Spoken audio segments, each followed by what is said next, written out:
வணக்கம் நண்பர்களே. சித்தர் பெருமக்களின் வரிசையில் மூத்தவராகவும் மூதறிஞராகவும் விளங்குகின்ற திருமூலர் நாயனார் தந்தருளிய 10 தந்திர பாடல்கள் வரிசையில் 2ஆம் தந்திரத்தில் தந்தருளிய பெரியாரை துணைக்கோடல் பாடலின் பொருளையும் விளக்கத்தையும் திருமூலரை வணங்கிவிட்டு பதிவு செய்ய விரும்புகிறோம். மிக எளிமையான இனிமையான தமிழில் இந்த பாடல்களை தந்திருக்கிறார். எத்தனையோ தமிழ் சான்றோர்கள் படித்து ரசித்து பொருளுரை வழங்கச் செய்த அழகு தமிழ் திருமந்திரத்தில் பெரியாரை துணைக்கோடல் பற்றிய பாடல்கள் இன்றைய இளைய தலைமுறையினருக்கும் எதிர்கால சந்ததியினருக்கும் வாழ்வை நிறைவுபடுத்த சொல்லுகிற தந்திரமாகவே இருக்கிறது. பெரியார் யார்? எதற்காக பெரியார்களை துணைக்கு சேர்த்து கொள்ள வேண்டும்? பெரியாரோடு ஏன் சேர வேண்டும் என்பதையும் இனிய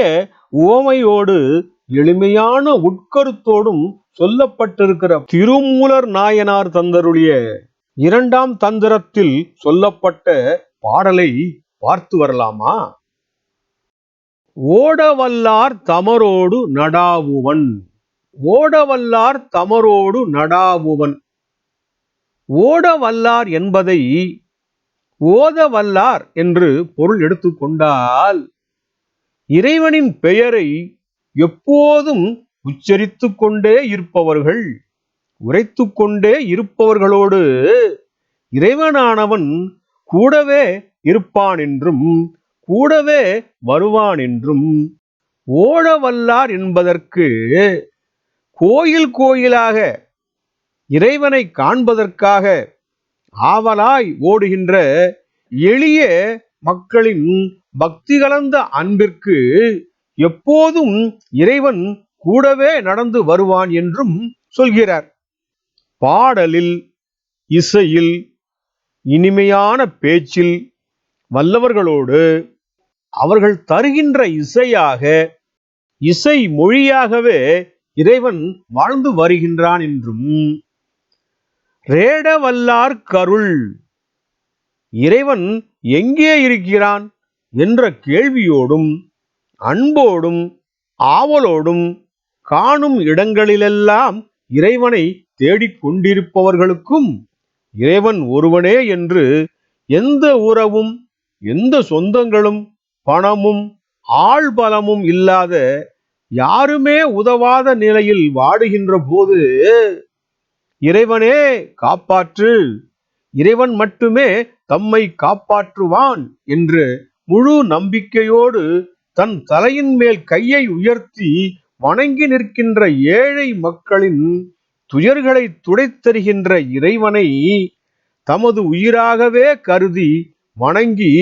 எல்லாம் அவனே என்று நன்றியோடும் அன்பு செலுத்துகின்ற வல்லோருக்கும் பெரியாருக்கும் இறைவன் உடனே கூடவே வந்து உதவுவான் என்றும், இறைவனே அன்பு செலுத்துகின்ற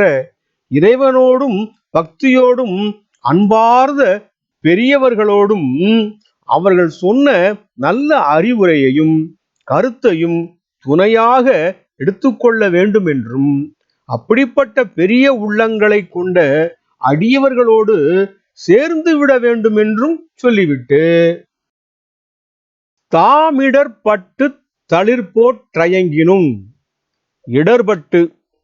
துன்பப்பட்டு அடிபட்டு வெட்டுண்டு துவண்டு கிடக்கிற போதும் துளிர்க்க முயல்கின்ற தளிர் போல துன்பப்பட்டு கொண்டிருந்தாலும்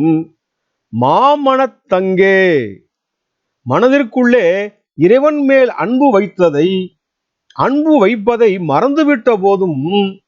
இடர்பட்டிருந்தாலும் என்ன செய்வாய் நெஞ்சமே? துயரை துடைக்க வேண்டி போகின்ற இடத்திலாவது இனிமேலாவது இறைவனை நாடுகின்ற போது இத்தனை துயர்களையும் இடர்களையும் இறைவனானவன் பார்த்து கொள்வான் என்ற நம்பிக்கையோடு அன்போடு இறைவனை பணிந்து விட்டால் இதுவரைக்கும் பட்ட துன்பமும்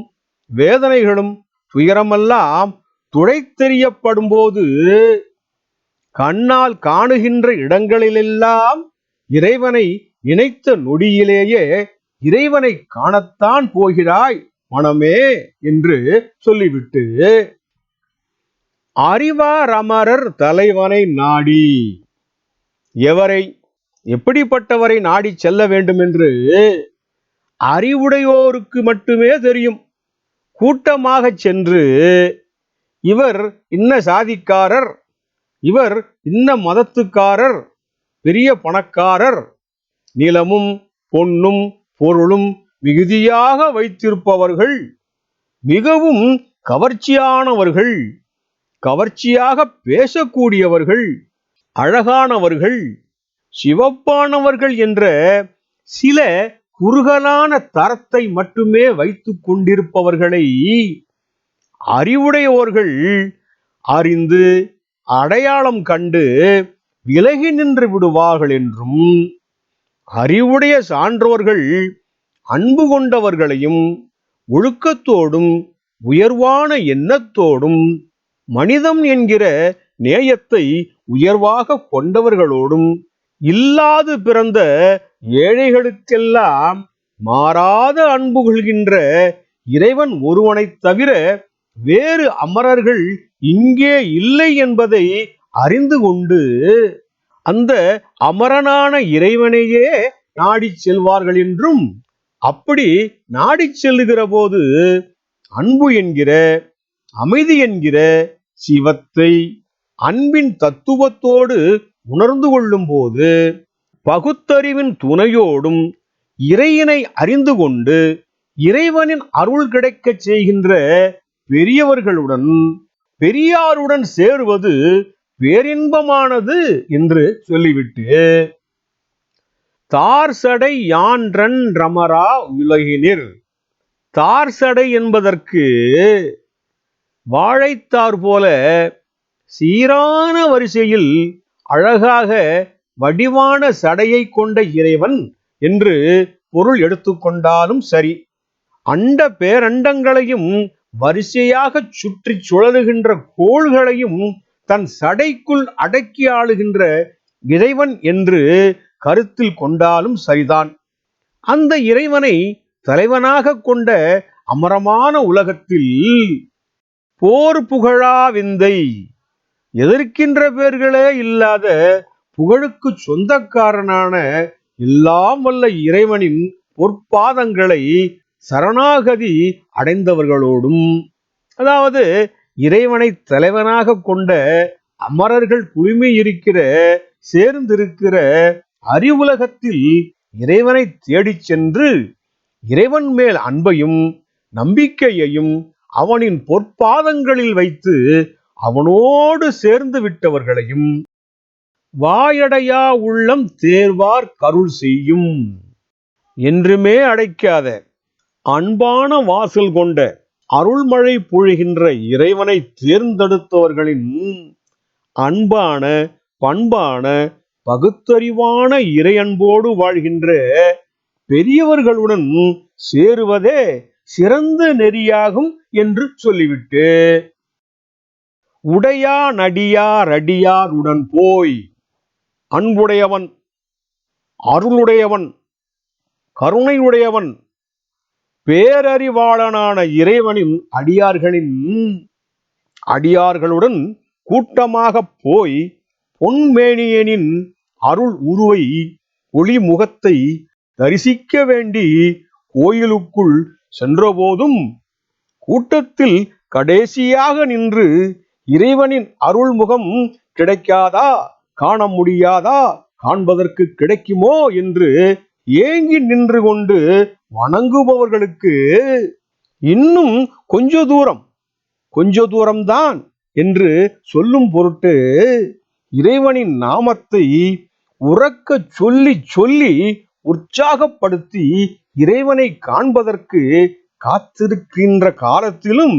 அடியார்களின் மனதில் இறைவனின் நாமத்தையே உறக்கவே காதில் படும்படியும் காதில் ஒலித்துக் கொண்டே இருக்கும்படியும் சொல்லி சொல்லி நம்பிக்கையோடு இறைவனை கண்டு மனம் குளிரச் சொல்லி அருள் பெறச் செய்கின்ற பெரியவர்களோடும் சேர வேண்டும் என்றும் சொல்லிவிட்டு, அருமை வல்லான் கலைஞானத்துட் தோன்றும், எல்லாம் வல்ல இறைவனின் பிரமிக்க வைக்கும், வியக்க வைக்கும், பேருலகையே ஆட்டுவிக்கும் கலையில் வல்லவனான பெருமைமிகு இறைவனை பணிந்து அன்பும் பக்தியும் கொண்ட அடியவர்களாகி இறைவனின் அருளால் கிடைத்த இந்த பிறவியில் ஒழுக்கத்தோடும் நற்பண்புகளோடும் மக்களோடும் மற்ற பிற உயிர்களோடும் அன்போடும் இரக்கத்தோடும் பகுத்தறிவு கலந்த பக்தியோடும் இந்த பிறவியின் பயனை அறிந்து வாழ்ந்து இனிமேல் பிறவி என்கிற வினை தீர்த்து இறைவனையே எக்காலத்தும் நினைவில் உணர்ந்திருக்கும் பெருமை மிகு பெரியார்களோடு உண்மையோடு சேர்ந்து கொண்டேன் என்றும் திருமூலர் நாயனார் சொல்லித் தருகிறார். பெரியாரை, பெரியவர்களை அவர்களின் கற்றுணர்ந்த கருத்தோடும் கலையோடும் வாழ்வியலின் நிறையோடும் துணை கொண்டு இறையின் மேலும் அன்போடு மகிழ்ச்சியோடு வாழ்வதற்கு பொருள் செய்கின்ற துறையின் மேலும் தொழிலின் மேலும் ஒழுக்கத்தோடும் நேர்மையுடனும் உயர் பண்புகளோடும் எல்லோரும் சமம் என்கிற உன்னதமான நோக்கோடும் மனிதநேயத்தோடும் வாழ்ந்து இப்பிறவி பணியை நிறைவாக செய்து உலகில் மறவாத பெயர் பெற்று நிலையாக வாழ்கின்ற பெரியவர்களின் அனுபவத்தையும் ஆற்றலையும் துணையாக கொண்டு அந்த பெரியாருடன் சேர்ந்து வாழ்வதே முழுமையான நல்ல வாழ்க்கை என்று திருமூலர் நாயனார் நமக்கெல்லாம் திருமந்திரத்தில் திருமந்திரமாகவே சொல்லித் தந்தது நல்ல விஷயம்தானே. பதிவை பார்த்தவர்களுக்கும் பகிர்ந்தவர்களுக்கும் கோடானு கோடி நன்றிகள்.